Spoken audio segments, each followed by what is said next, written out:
जैसे शरीर के लिए भोजन जरूरी है, उसी तरह से आत्मा के लिए भजन जरूरी है। शरीर के लिए भोजन जरूरी है और आत्म कल्याण के लिए भजन जरूरी है। यदि खाने की इच्छा नहीं हो रही है, भूख नहीं लगती है, तो क्या समझो, तुम्हारा शरीर रोगी है। तुम्हारा शरीर रोगी है, इसलिए भूख नहीं लगती है, भोजन करने की इच्छा नहीं होती है। और भोजन नहीं करोगे तो शरीर कमजोर हो जाएगा।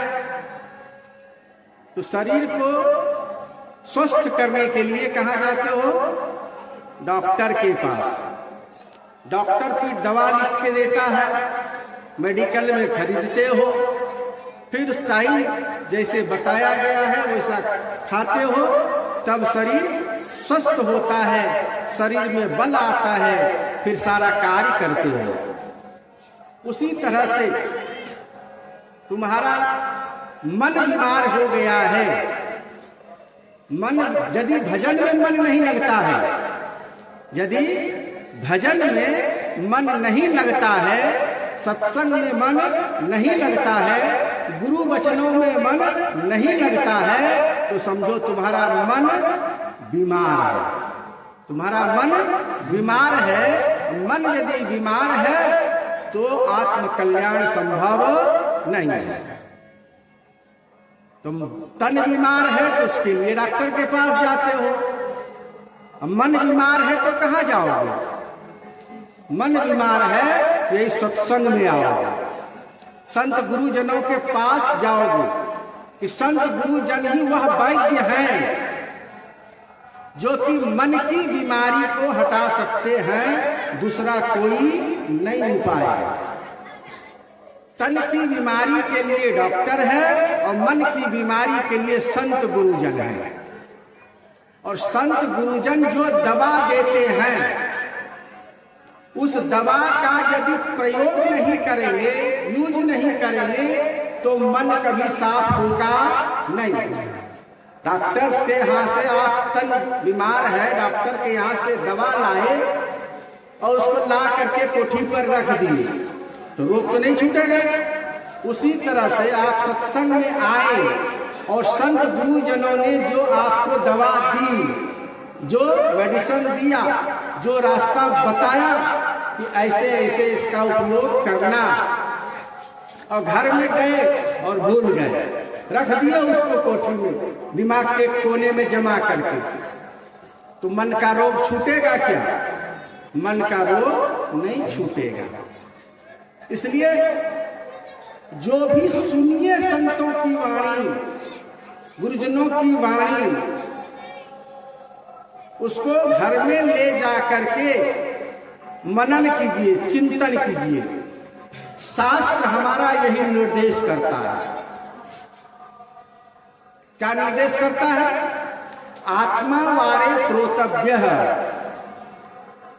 सबसे पहले आत्मा के संबंध में, आत्म कल्याण के संबंध में संत महापुरुषों के पास जाकर एकाग्र चित्त होकर, दत्त चित्त होकर उनकी वाणी को सुने, उनके उपदेश को सुने। श्रोता वक्ता की अधिक महिमा, ज्ञान कुंड नहाई। श्रोता और वक्ता दोनों के बीच में ही ज्ञान कुंड प्रवाहित होती है। सुंदर सभ्य समाज का निर्माण सत्संग से ही संभव है। आज जो समाज की ऐसी परिस्थिति हो गई है, समाज जो बिगड़ता जा रहा है, समाज में जो हमारे बच्चे बिगड़ रहे हैं, इसका मेन कारण क्या है? क्या इस संतों के प्रति, सत्संग के प्रति, संत महात्माओं के वचन के प्रति लोगों में आकर्षण नहीं है? लोग सुनना नहीं चाहता, और जब तक सत्संग नहीं सुनेगा तो उसकी बुद्धि नहीं खुलेगी, विवेक जागृत नहीं होगा। बिनु सत्संग विवेक न होई, राम कृपा बिनु सुलभ न सोई। बिनु सत्संग विवेक न होगा, सत्संग के बिना विवेक नहीं होगा।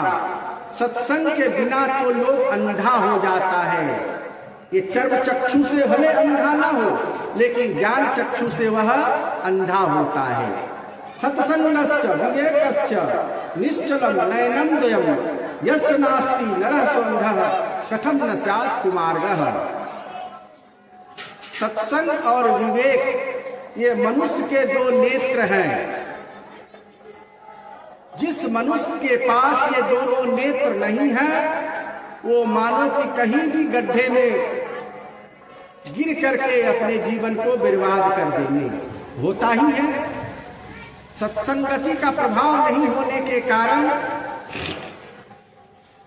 लोग जुआरी बन जाते हैं, शराबी बन जाते हैं, कबाबी बन जाते हैं, चोर डकैत गुंडा बदमाश आवारा, जितना भी अनाचार दुराचार भ्रष्टाचार बेविचार जो लोगों में प्रवेश कर जाता है, सत्संगति के अभाव के कारण। आज माता पिता का इतना निरादर समाज में हो रहा है, किसके कारण? संगति के ही कारण, संतों के संग न करने के कारण। कभी संतों के संग में बैठा नहीं, कभी संतों की वाणी को सुना नहीं।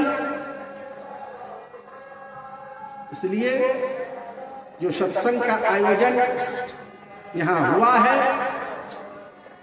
ये समाज के लिए हुआ है कि घर परिवार में सबको मिलजुल करके रहना चाहिए, धैर्य धारण करना चाहिए, कटु वचन बोलना नहीं चाहिए, दूसरा यदि बोलता है तो उसको सहन करना चाहिए।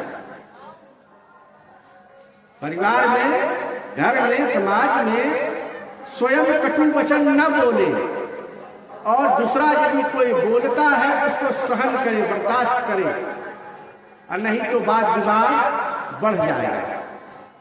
जहां वाद विवाद होगा वहां शांति नहीं मिलेगी, सुख नहीं मिलेगा।